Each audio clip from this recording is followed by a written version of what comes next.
Hey there, lovely. Welcome back to my channel at Elroi's Place Counseling.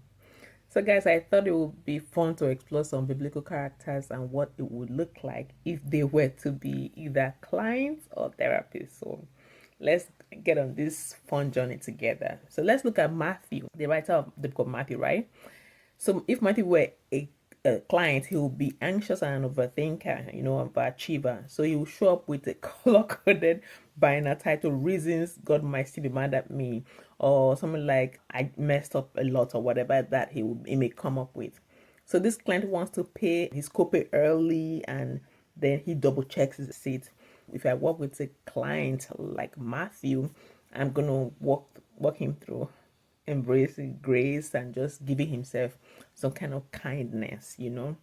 So just reminding him that he doesn't need to repent about the same thing over and over again. So yeah, that would be Matthew.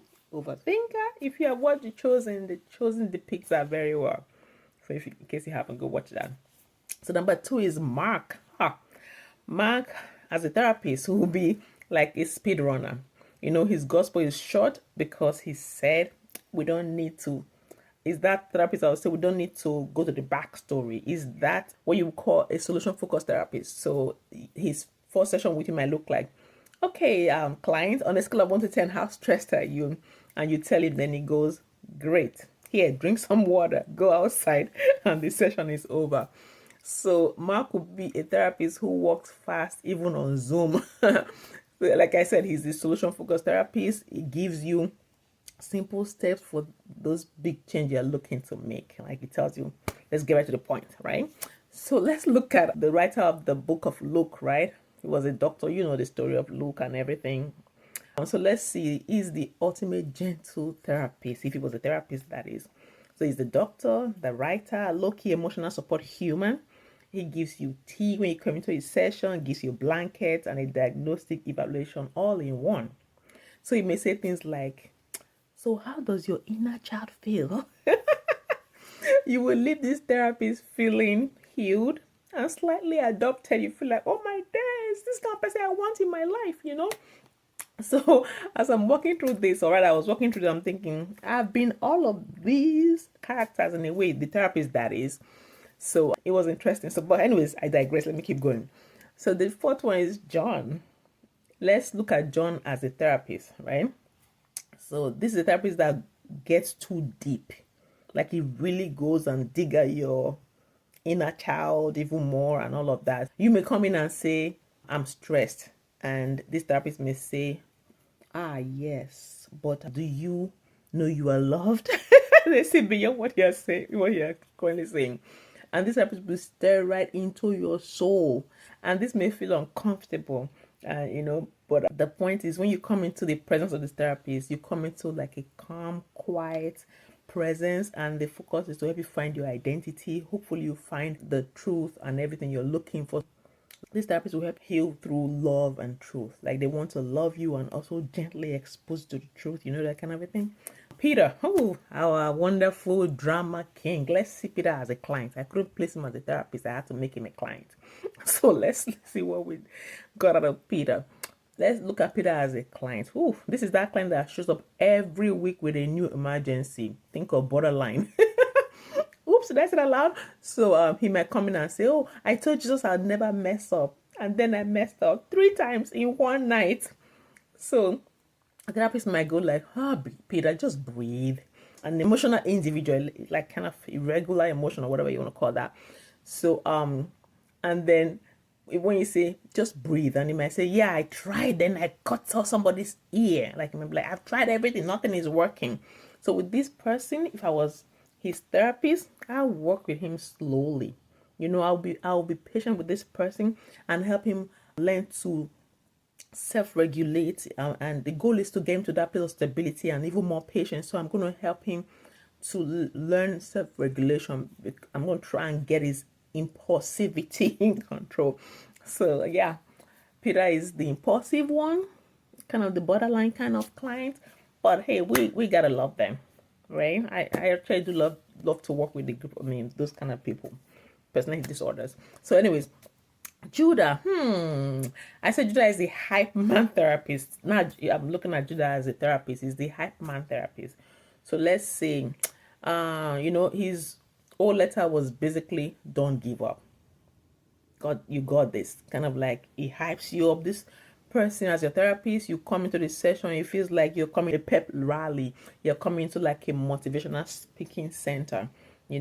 So by the time you finish with this therapist, you might end up just kind of doing some kind of a jumping jack and feeling like, ooh, you walk out of there ready to fight spiritual battles and maybe raccoon.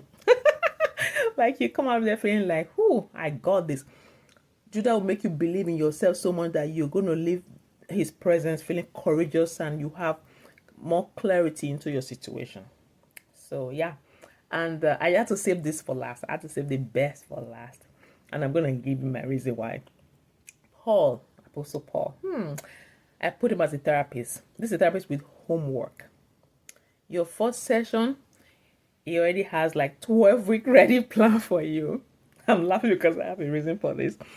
So it takes note like, he's writing an epistle. Like he's more focused on his notes rather than just looking at you and paying attention. I mean, he will try to look at you, but doesn't he's not listening, but he's more focused on his notes.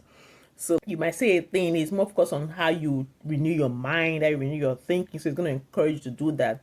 So he gives emotional speeches that last like 45 minutes minimum. So that's pretty much your whole session time. So when you leave this personal therapist, you feel inspired and also exhausted. So his technique would be CBT and biblical fire. So yeah, some apostles would be amazing as therapists, and some would absolutely be in therapy every Thursday or Friday at 3 p.m. No shame, we support growth. But what I'm laughing so hard is, like I said in the beginning, I was walking through this. I'm like, I've kind of been all of this as in therapists. That is, I've been all of these therapists in a way. The ones that I picked out as therapists, I've been all of them in one way or the other. But when I got to Paul, I said, I think I'm more like Paul now. Like it's a mix of each of the therapists based on the clients I'm working with. So the client determines what comes out of me. But I think in all, I am kind of Paul. I want to say Paul. But I could be all of those therapists. So I may have a client that comes in and say, I don't need all the backstory. Just tell me what to do, walk me through. I just need clarity, and I give you that. Then I have the one like Peter that is very impulsive and all of those clinginess and everything. I still work. I work through that as well. But with Paul, I think I like Paul better. That's why I want to say as a faith-based therapist, a lot of us are like Paul, like with a balance, do not too much of the homework. I don't do a lot of writing and not focus on my client. Oops, I just hit my hand on the table. I don't do a lot of writing and not focus on my client or give a lot of homework. Again, I just present therapy based on what a client needs. So I think I have been a little bit of all of those therapists. So anyways, that's all my rant for today. I wanted to do this so bad, and I thought it would be a fun thing to put on here, and I hope you enjoyed watching as much as I enjoyed putting all of that together. I would love your thoughts on what more you would like me to put out here. I'm trying to again grow my channel, so your support is very much appreciated. So thank you, and I hope you have a great day. God bless you and be well.